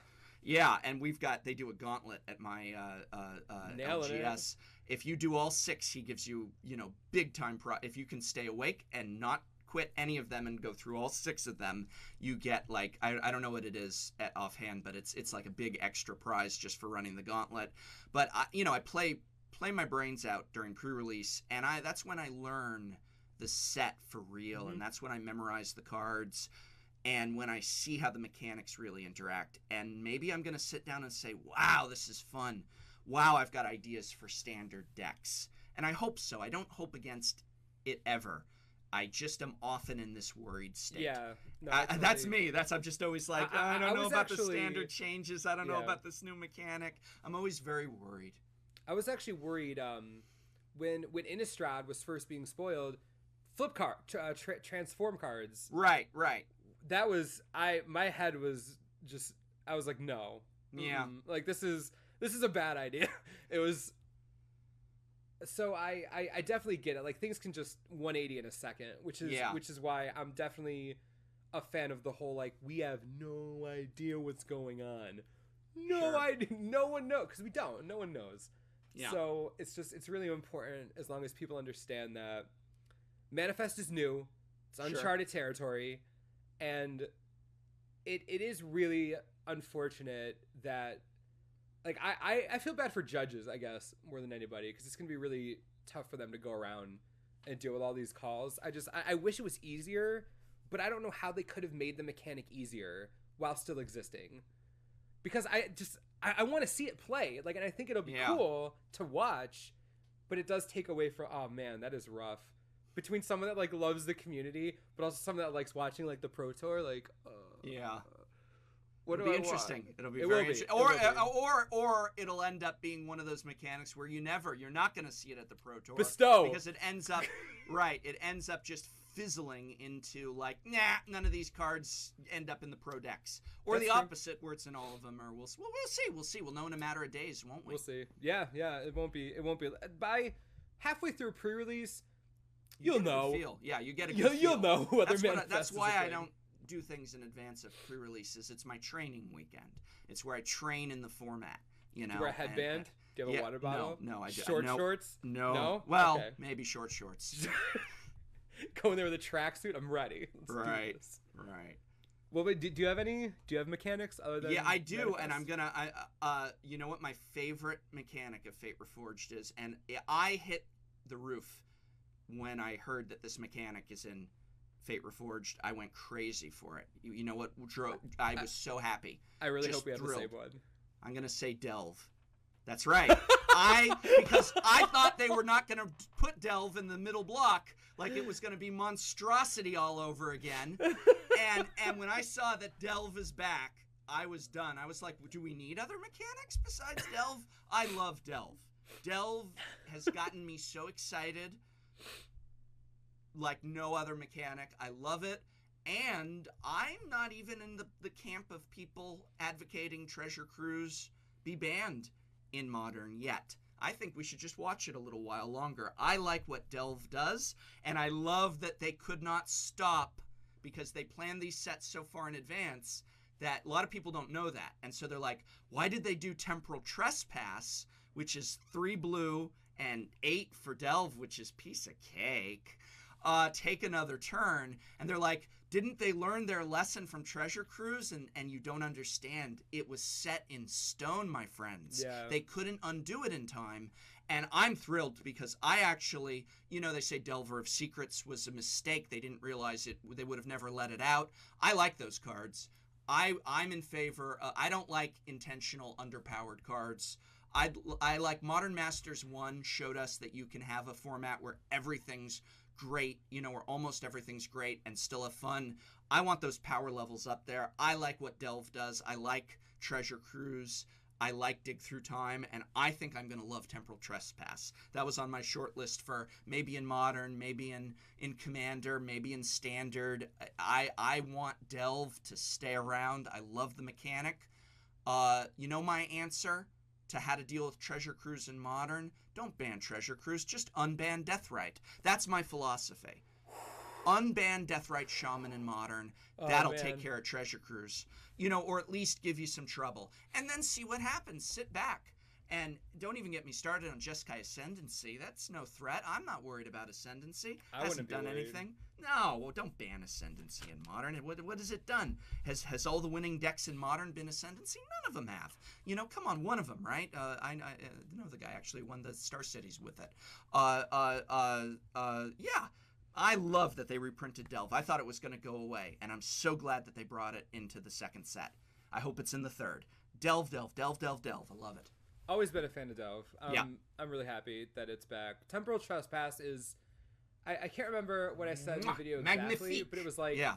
The card is one of those cards where it says take a turn after this one, so it's already, like, on the radar. Like, that's all you need, is to just have that on the card. Yeah. And it'll... I don't even know what to say about Temporal Trespass. I don't know. I have no idea what's going to happen. No idea. Not a clue. It'll be... 8 colorless is not hard to bring down. Right. It's not. That's all I'm saying. That's all I'm saying. Yeah. No, that was... I did not expect you to pick Delve, because I figured you just pick a new one. But I like that. Well, I like that's the thing. I mean, and that was the mistake was with Born of the Gods, is they have a mechanic that everyone's excited about, that feels in flavor for the set, and then it disappears in the second block, and everyone's disappointed. No, but man, Tribute, dude. Tribute. Yeah, I like it. There's room for both. There was room for both. I was being more sarcastic because I actually loved it. Or yeah. Monstrosity. Yeah, well, you didn't like Tribute? It's not that I didn't like it. I liked it for limited, but it's definitely one of those issues where you're giving up a lot of control. And it's either going to be amazing for you if they pick what you want, which they won't, or it'll be okay, which is not bad. It's just I don't think that's what the mechanic was meant to do. I think is the issue I had. Was it they were supposed to make your opponent at least not sweat but think about it, like, do I want to do that? It wasn't like that though. No, it was whatever the worst choice for you, the caster, is going to be. That's the one they're going to pick, and it was makes usually the cards very clear, very underpowered, and that's the issue with, like I was joking about the counter spell in black, Dash Hopes, which is in black, counter target spell for 2 black, or opponent can choose to lose 5 life so that they don't get the spell countered, and it's like, there's no situation where whatever is more advantageous to them will be done. If it's a spell that they're not worried about being countered, they won't lose the life. If you want them to lose the life, they won't. If they want the spell to resolve, it'll resolve, and it doesn't work out. It's not like Vexing Devil where they're screwed either way. Vexing Devil, people were wringing their hands about, but that ended up being like, you're in trouble either way with that. It's very rarely going to work out in your opponent's favor. Everybody groans when I cast the Vexing Devil like I want them to. And no one ever goes, whatever, I'll just get rid of it. It's a problem. But yeah, I can see how Tribute is. Yeah. I just wish I could have made it so it wasn't so easy to choose. Mm-hmm. That's the problem, is it was always too easy to pick. And that was the big issue for me. But yeah, no, I like that you picked Delve, because Delve was a great mechanic. Oh my goodness, I'm all blurry. I just want to mention one other one other mechanic, bolster. I want to talk about just a little bit. Okay. It's not my favorite mechanic, and it's not that I don't like it. I have a few friends that love Obzan, like they're super big on the Obzan hype train. But they're really sad that both of their mechanics are like limited mechanics. Like Outlast and Bolster are both very limited mechanics. Like you're going to play those in draft and they're going to be great. But it's not prowess, right? Like you're not going to see entire standard decks based around it. And I'm not complaining as much as Obzan players that want to use mechanics in standard aren't going to get to use Obzan mechanics in standard, really. So they're just going to go have to cry on their siege rhinos. But that's really the only thing I want to mention. What do you think of the storyline, how it's progressing? Let's talk flavor. Let's get out of mechanics now. Okay. What do you think of the storyline? I think how this is going. Are you into it?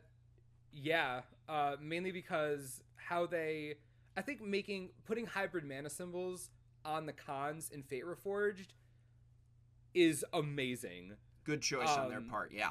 Absolutely fantastic. Not only that, but I did want to bring up, I think the old cons that we have for Fate Reforged are so in flavor for their clan. It's outrageous. Like every single one of them are just like, yes, I totally get how that used to be the leader. Like it makes so much sense, and it's almost just the flavor's in your face. Such a great choice that they made them monocolor and with the hybrids in them and not another 3-color for agree. The casting cost. What a great choice. When I first saw the first one that was spoiled, I was very confused by it. I didn't get that it was the con leader until someone explained it to me, and I read the notice from Wizards about it, and I didn't get it until a couple other cons got spoiled, and then it hit me like something clicked in my head, and I saw what they were doing, and I thought, that is very flavorful and really good in terms of how there can be a shift in the third block, which everyone's anticipating a shift, to allied colors, to shards. And even if there isn't that shift in the storyline, getting briefly back to mechanics, it allows for decks because of the hybrid symbol where you can still build, say, an Esper deck or something like that with those colors if the right cards come out. I like that versatility a lot. But in terms of flavor, it's really screams Blast from the Past that this is a really accurate look into the early days. I love that the Sultai are led by a human. This is before the Naga have taken over. I didn't see too much in the way of Naga. I do like the Naga. I was very excited to get Naga, and I hope they don't get forgotten about because I rather like them. But it is neat to see that they were once ruled by humans. So it's really cool what they've done there.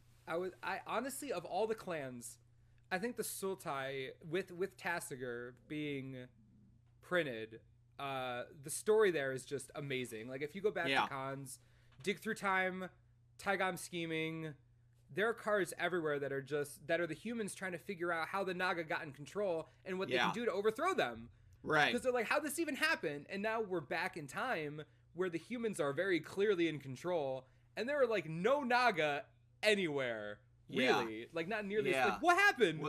What happened between then and now? And I'm very excited for Dragons of Tarkir lore-wise, because I expect, like, if it does switch to ally colors, it'll be one of those, like, you mess with the past, look what happened. Right. And it'll be, I just cannot wait to see the cons of New Tarkir, or what clans there are, if any. Like, is it just some giant crazy world where dragons are killing everyone? Or where there are no humans, where we go back right? and there's no humans at all. Oh, that'd be crazy. And they're extinct because the dragons were extinct. And it's like Sarkhan is a human, and he's always been like, I'm really a dragon in spirit, blah blah blah, dragon fanboy. Right. And so it's like, it'd be interesting where it's like, oh, you like dragons? Well, now it's all dragons. Hell, he wouldn't even be born, sort of thing.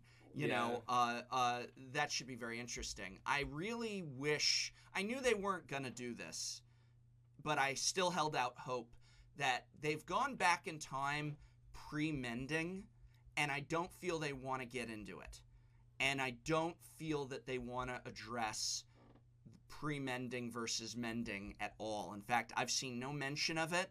And I was hoping, when we knew how far back he was going and when they confirmed it was pre-mending, I was hoping we would get it as an excuse to hear about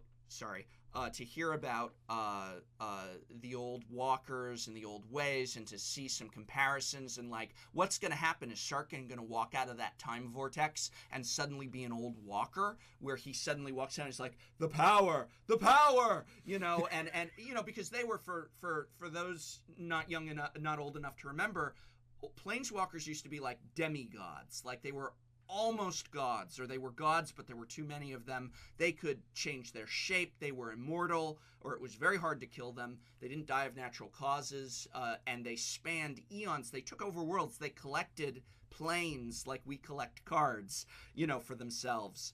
And I loved that personally. I loved the old walker powers and the ways in which they ruled. And I would have loved this to be an excuse to maybe, you know, I hoped with time travel Teferi might show up. You know, he was in the Commander 2014 packs, and he's the Temporal Mage. I wanted to see him come out of the, you know, something. Yeah. They might still do that, but I think that they've been very clear. Listen, what happens to Tarkir in the past stays on Tarkir in the past, you know, and it's not, no, we're not undoing anything.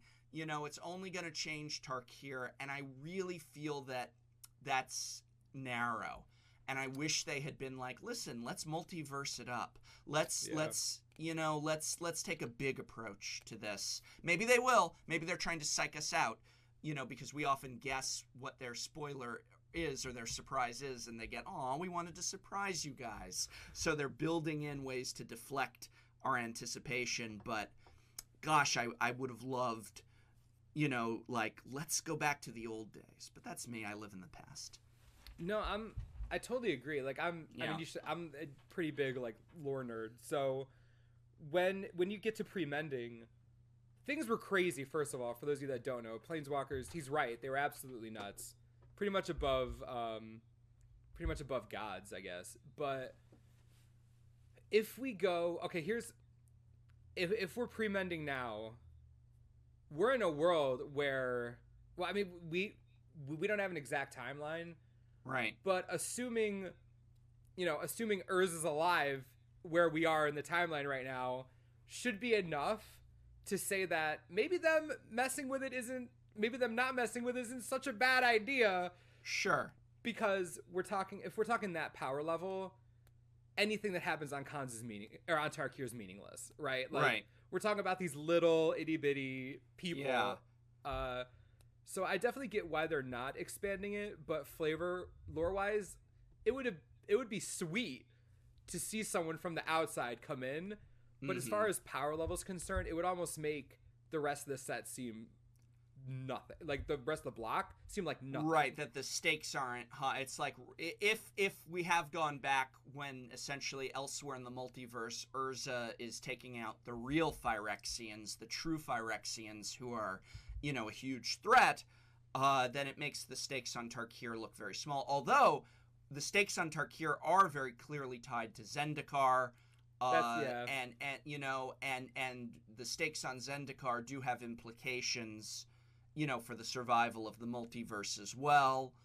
It doesn't always have to be that big. I like smaller stakes. That's true. You know, things like I liked the storyline when we're dealing with Lorwyn, which is just about that plane, and it's no multiverse wide, you know, stakes. I just liked old Walker powers. I liked the idea of the infinite, of the godlike beings who are petty and corrupt and idiots and out of control, and I love that sort of aspect. It was like Greek gods, you know? It's like they have phenomenal powers, but they're petty and idiots, and they make everybody's lives worse even when they try and do good. You know, it took Urza a long time to get it right. I was going to say, that's like the summary pretty much of how lore Urza was a lunatic. He was the star child of magic, and he was intentionally absolutely depicted a psychopath. as out of his mind. Completely nuts. You know, completely right. nuts. Right. And I love that. I enjoy that. It's a lot better than the opposite, which is, you know, and I don't want to start hating on new walkers because I like a lot of the new walkers, but when a couple of them, I won't name names, are essentially these pitch perfect, you know, figures where it's like, well, what's his fault? Nothing. He's young, handsome, strong, and fights for good. Okay. No idea who you're talking about. Yeah. Not a clue. Describe. Actually, who are you? You don't know who I'm talking about because that could apply to more than one. 2. It could apply to 2. Yeah. Yeah. And it's just like, you know, like I like there to be some complexity. It's not just a kid's game anymore. And kids can give kids some credit. They can handle complexity, you know? But I love, to get into positives, I like Ugin. Oh my God! Now I don't even remember which way I used to pronounce it. I'm sure someone in the comments will tell us. Yeah. Oh boy, will they tell us. Ugin, I love the character. I love Nicol Bolas. They better not kill Nicol Bolas. I don't by think the he can end die. Of this.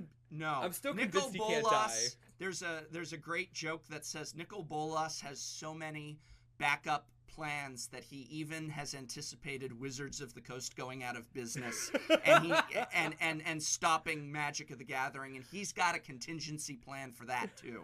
You know, he's gonna be around. I like Bolas like you wouldn't believe, but I like Ugin like you wouldn't believe as well. I like that he's kind of like an inverse Nicol Bolas. I think he's a character that's missing because you know who we don't have in the new walkers is the wise old sage, right? That's true. We don't have the I'm not a Star Wars nut, but I do know who you know Obi-Wan Kenobi is for the real movies, and we don't have that figure. And we don't have the Captain Picard for real science fiction. I'm not going to start that war either. Wow. No. I'm joking. Wow. I'm joking, friends. I'm joking, my friends. But what I mean is we have all these kids who are all about muscle and all about headstrong virtue, which is okay. But, you know, where's the elderly planeswalker that sees the bigger picture? We got Bolas, but his is a little like we need that. I like the idea. I hope Ugin sticks around. I hope that he isn't a one-set wonder where like then he's going to sacrifice himself again for the greater good. We need a, you know, like someone that we're going to rally around and that's smarter and wiser than all these guys. And you can tell from if you read the Savor the Flavor that I'm sorry, the Uncharted Realms they call it now, but you know what I mean. That like even he was wiser than Sorin, and he was correcting Sorin a little bit in that, and like, you know, like patience, you know, and he was able to make it happen. I really like the character. I like wise. I like smart, and I like that he's not a human. I like that he is not a human. That. I wish they wouldn't draw them quite so human-like. You know, I think we need non-humanoid planeswalkers, just a few of them. I think nice. Slivers shouldn't be humanoid, but that's another thing. Stop with the humanoid. I know you're you're going everywhere today. They got to make everything 2 arms and 2 legs. No, they don't. They do not. No, like on the planeswalker thing, the last thing I would want to say about it is one of my favorite planeswalker interactions is between Urza and Sarah. When Urza's fighting Yawgmoth and he finds himself on Sarah's realm, because for those of you that don't know, Sarah's basically crazy too, but crazy in the sense that she believes in pure goodness and perfection.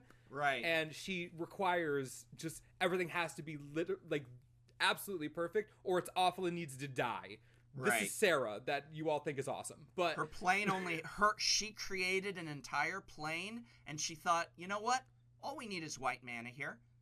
Yeah, pretty much. So when even the sliver of black mana ends up on her plane, she books it. Yeah. Because she can't fix it. She tries to fix it. She can't. She tries to get Urza to help her. He won't because he's Urza and he's crazy. And then Urza implodes the realm to fuel his ship. So stuff like that is I think he correct me if I'm wrong, just in defense of Urza, I do think he asked her permission first. I do think that he asked her if it was okay if he fuels his ship on her entire plane that she created and for eons has ruled in perfection your utopia. And then he's like, listen, can I chop up your plane and stick it in my engine? And I think she said it was okay because it got dirty.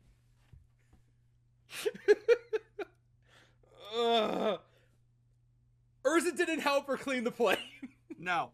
He was like, this is some good white mana fuel. I'm just gonna let her leave. Thanks for saving my life, by the way, Sarah. Thanks for nursing me back to health when I was near death. Can I chop up this entire plane of existence and stick it in the engine? Absolutely the worst. Oh man, we should have a whole episode on just lore. Yeah, yeah. But I could talk about the Whispering Woods. Right. I'm sorry, but that has been requested for the lore series. You're right, it has. That has been requested. I forget who requested it, but that has been requested for the lore series. Anyway, we should move on. What's next? Yeah, I think maybe we should tell them where to find us. I think, are there any final things you want to say? Where you at, Wedge? Where can they find you? Probably where they're watching this on your channel. I was gonna say they're probably watching this here. I'm Wedge. I run the Mana Source. You're watching. How often it from my are we channel. doing this podcast? We're aiming for every other week, I think. All right. We're gonna make it work. It'll happen. The next episode, for the record, this is gonna go until we feel like stopping. So there are gonna be episodes until we tell you there won't be. So I guess expect episodes. But the next one is gonna be in 2 weeks on Tolarian's channel. You all know what I do. You're subscribers to my channel because you're beautiful and amazing. But you should subscribe to his channel. You should tell him what you do. I have a channel called Tolarian Community College. If you haven't checked it out, I've got good news for you. If you love Magic the Gathering, you're already enrolled, so there's no problem there. But we do a host of videos from a lot of introductory videos and deck techs, a lot of product reviews. So if you are curious about a product that you're thinking of buying, like a deck box, or you just want ideas for it, I've probably covered it. At this point, I feel like I have covered almost every product that you are going to see on the shelves at your local game store. And if there's a product on your shelf at your local game store that I have not reviewed, let me know, and I will buy it, and I will review it as quickly as I can, which is probably a couple months, because I like to test them out heavily, but I will do it. And so we've got product reviews, deck techs. I'm trying to cover all the formats. We recently were talking about Highlander, Commander, a lot of great stuff. Hope to see you there. We're going to try and alternate these podcasts, and we'll each have one playlist with all of them, so you can see our different channels. Any of my fans who came over here today, you're at the Mana Source. I know you're already subscribed to the Mana Source, but if for some reason you're not, hit that subscribe button. Wedge is the man. He's got what you want. He's got the goods. He's the real deal. Well, just to my subscribers, he does the lore. People are always asking me for lore, and I'm like, I'm beat. Wedge has got the lore series, and he takes requests. If you want to request Whispering Woods from Wedge, you're making this a thing. I've gotten so many messages. I think Wedge isn't aware. If you want to hear about Whispering Woods, so ask him in the comments if you do. We should leave him with a question for the next podcast. What do we want to hear from them for the next podcast? Next podcast is on Commander. Do we want to leave one? Do you want to leave a question about this one or one for the next one? Because I have one if it's for this one. What's the question for this one? What's the question for this one? Too long? One, yes. Yes, obviously. Was this too long? Now, I'm not going to let Wedge edit this, because I think this was great. He was concerned about length. I wasn't. You tell us. Should it have been shorter? Should it have just kept going? We actually cut one section out because it was winding down a bit. Should we have taken a jolt of caffeine and kept going? You tell us. We work for you. You say longer, Wedge will have to bow to popular demand. You say too long, I will have to bow. I will have to bow to popular demand. We work for you guys. We do as you say. You say jump, we say yes, sir, yes, ma'am. I'd prefer not to jump, but if you want me to jump, I suppose I could do that. Are you gonna jump? Is that what's jump? You're gonna jump. Great, wonderful. Thank you for that. Made the old man jump. And well, I guess couldn't that just be the question for today? Like, what do you want to see on the podcast? How about that? Yeah. This is the first episode. So we want to talk Commander in episode 2. What do you want to hear about Commander? What do you want to hear? Do you want to hear? You tell us. I mean, the list is endless. Commander is a subject that many podcasts will be on, not just one. It is rich. It is complex. What do you want to hear from us in this style on that? Would be question 1. If you're not interested in Commander, what do you want to hear episode 3? Yeah, no, that pretty much. Yeah, that's good. You decide. You decide. Epic rap battles of the multiverse. Urza versus Jace. That not even close. Right. Urza wins. Urza, that wouldn't even be. That's not even fair. Oh, that's so not even fair. Okay, I could nerd out about this forever. But anyway, thanks for watching. Links to Tolarian's channel will be in the description. Go sub to him. Hope you guys enjoyed this, and we'll see you guys next time. Thank you for watching. My name is Wedge. That's the professor. Bye. Bye-bye.